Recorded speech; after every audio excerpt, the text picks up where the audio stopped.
안녕하십니까. ISO 국제 헬스케어 지도사 과정 체형관리사 네 번째 수업을 시작하겠습니다. 오늘은 제4강 체형관리와 적용 방법에 대해서 살펴보겠습니다. 체형관리를 위해 적용되는 기법들의 관리 방법을 살펴보는 것입니다.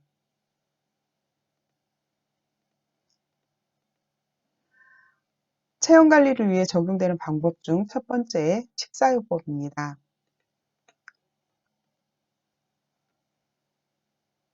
체형관리는 먼저 비만 치료와 함께 병행되는데요.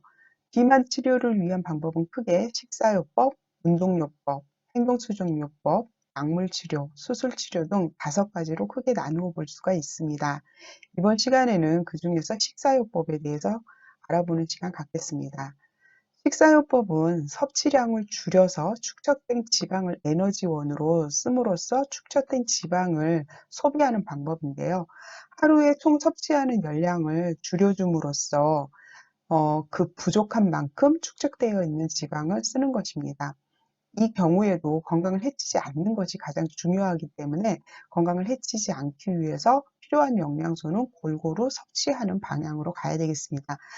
800칼로리 정도 미만으로 이렇게 식사를 줄이게 된다면 체중 감량 속도는 빠르게 일어나겠죠. 하지만 이제 심각한 부작용 또는 관리가 다 끝난 다음에 요요 현상으로 인해서 다시 그 이상으로 복귀되는 그런 부작용을 초래할 수가 있기 때문에 800칼로리 이상으로 줄이게 된다라고 한다면 반드시 주치의와 상의해서 결정하도록 안내를 해야 됩니다. 체중 감량이 일어나는 것은 섭취하는 에너지보다도 활동 대사량이라든지 기초 대사량 이렇게 에너지를 소비하는 것이 더 클 때 체중 감량이 일어나게 되겠죠. 이상적인 영양소 배분이라면 탄수화물을 55에서 60% 정도 섭취를 하고 단백질을 15에서 20% 정도 섭취하고 지방을 20에서 25% 정도 섭취하도록 권장하는 것이 이상적인 영양소 섭취의 현상입니다.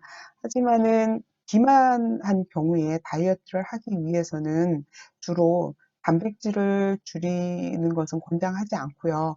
탄수화물이라든지 아니면 지방을 더 많이 줄여줌으로써 빠르게 다이어트를 할 수 있도록 권장을 하게 됩니다. 보통 우리가 다이어트를 시작하게 되면 다이어트 초기에는 당분이 이용되는 시기이기 때문에 체중 감량이 대단히 빨리 일어나는 것처럼 보입니다.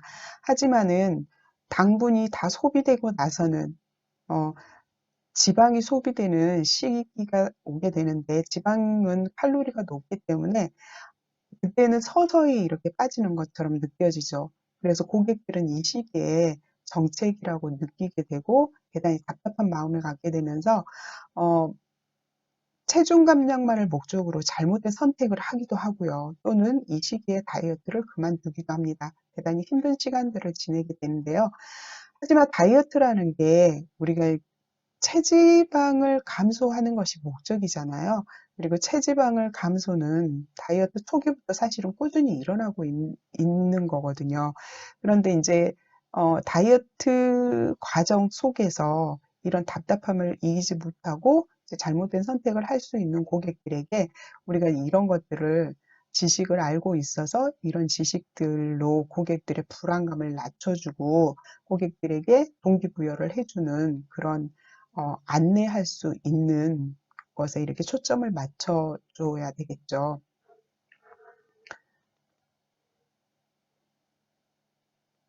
식사요법은 다음과 같이 해주는 것을 권장합니다. 열량은 줄이되 안전한 에너지 수준의 음식을 섭취하는 거예요. 그래서 건강과 안전이 가장 중요하고요. 그다음에 양질의 단백질을 충분하게 공급해 줍니다. 단백질은 체구성 성분이기 때문에 단백질은 꼭 공급을 해줘야 양질의 단백질로 꼭 이렇게 부족하지 않게끔 공급을 해줘야 되겠죠. 그리고 식사 2시간 전에는 물이라든지 음식을 물을 이렇게 섭취를 해주고 음식은 되도록이면 천천히 먹도록 합니다. 그래야지 포만감이 올라올 수 있는 시간이